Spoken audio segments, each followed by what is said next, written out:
Welcome to Goshen Prepping. Thanks for joining us. Salt. Good stuff right here. However, there seems to be a war on it. And especially if you're a prepper, you want to make sure you prep lots and lots and lots of salt. What type of salt? We'll talk about that in tomorrow's video. It's going to be a two-part series. But today, I want to dispel the misbeliefs and the deceptions telling you salt is bad for you, because it is not bad for you. All right, with that in mind, I am a physician. I no longer practice. I was actually injured in the military. Therefore, I can't practice anymore. So you know what? Go to your own doctor if you don't believe me.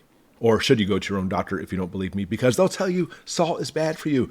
Let's look at some evidence and see if that's true. And I'm going to start off with this first article from the Cleveland Clinic, who knows better than us. How salt can impact your blood pressure, heart, and kidneys. And they claim modifying your salt intake can affect your health and longevity.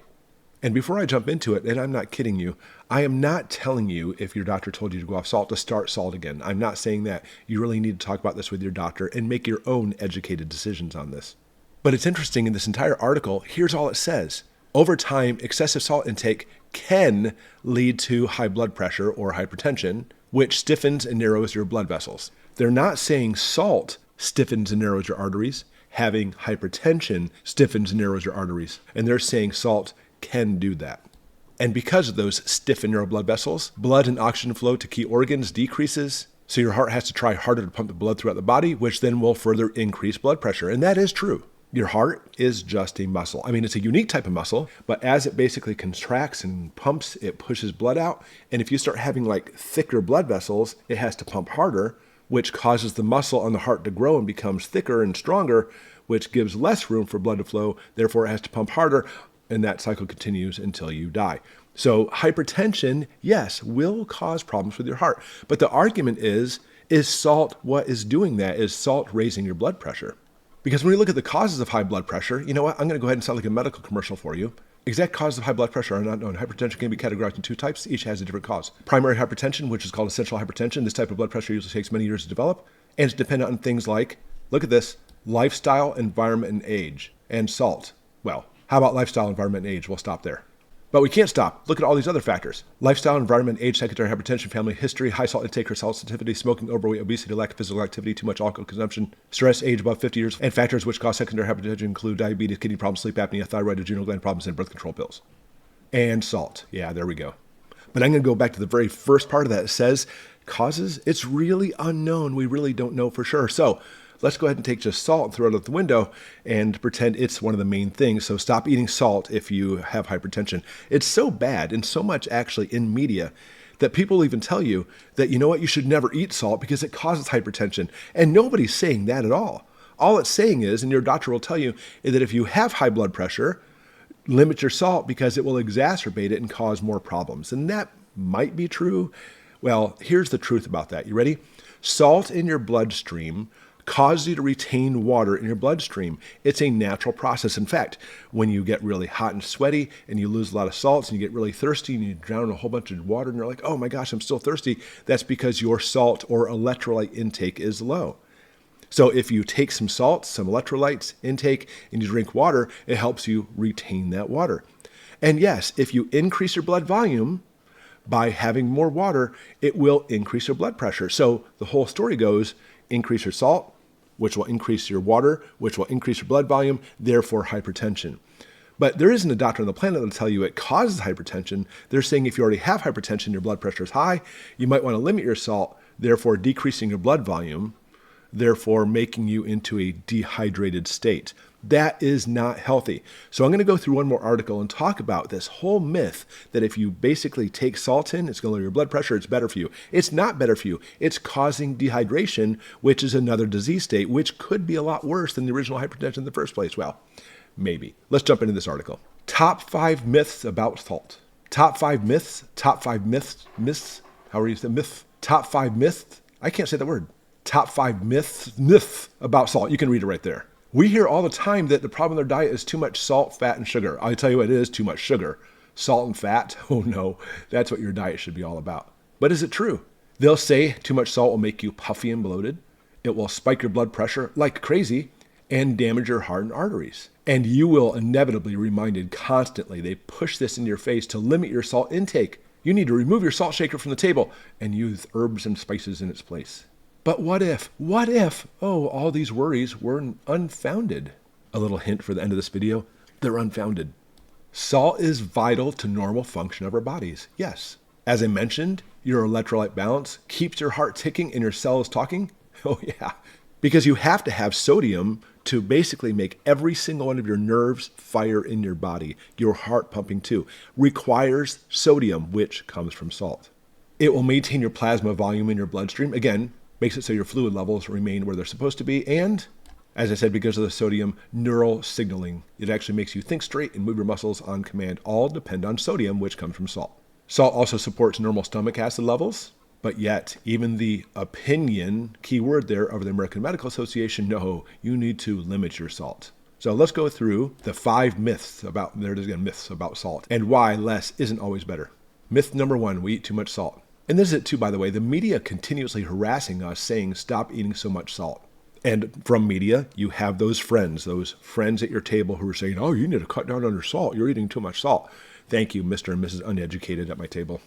Analysis from Harvard from 38 studies going back from 1957 to 2003, our urine sodium excretion across 5 decades has basically been the same. We still eat as much salt today as we used to back in the 50s. But listen to this.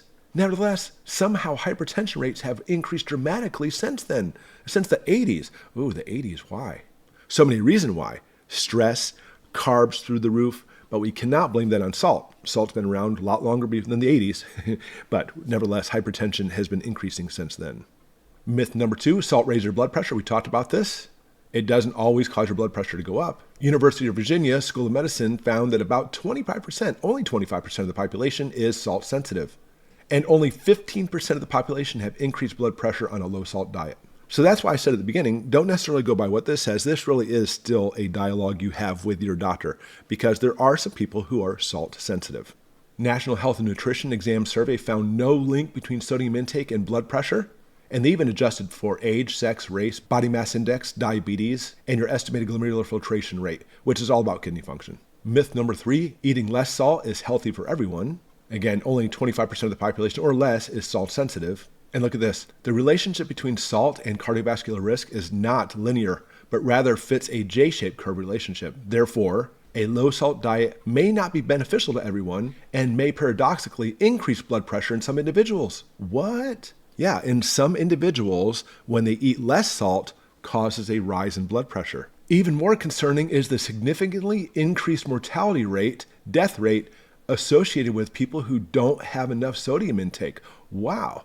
Myth number 4, salt sensitivity is always out of your control. And we do know for a fact there are some genetic factors that influence salt sensitivity, but it turns out what you eat plays more of a major role. And this is what I've been saying on this channel forever. Listen to this. Studies found that more sugary beverages people drank, the higher the blood pressure. It's a very statistically significant study, and it's attached to our friend high fructose corn syrup. Of course it is. And they said, and I agree with this, if you have a public health campaign to lower blood pressure, it should be focused on sugar, specifically high fructose corn syrup, and not salt. Not to mention, people who eat a lot of that sugary stuff have a link to excess weight gain, and hypertension and obesity go hand in hand with that. Long story short, sugar is evil. I talk about this all the time. Sugar bad, especially high fructose corn syrup.